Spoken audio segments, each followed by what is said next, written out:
Welcome to Blizzard Fire. We hope this video helps fire up your solution.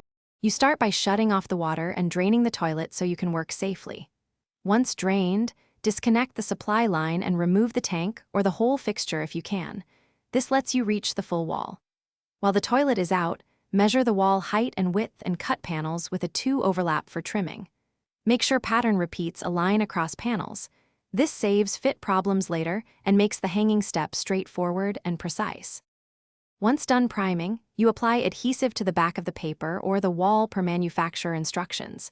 Consistent coverage prevents bubbles and lifting. Start top to bottom and smooth each panel with a brush and seam roller, matching pattern as you go. Where the toilet flange or supply stub exists, make relief cuts and use a straight edge to trim. If you remove the tank, hang the panel full height, then trim the lower edge precisely. Make sure seams are tight and rolled to eliminate gaps.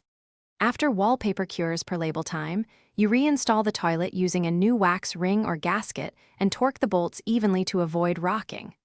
Once set, apply a thin bead of paintable caulk at the base and behind the tank to seal seams and hide trim cuts. If a seam bubbles or shifts, do not panic. Lift the affected seam slightly, reapply adhesive with a small brush, smooth and roll. For small bubbles, a needle release and resmooth will flatten them and preserve the finish. Thanks for watching. If you found this helpful, don't forget to like and subscribe.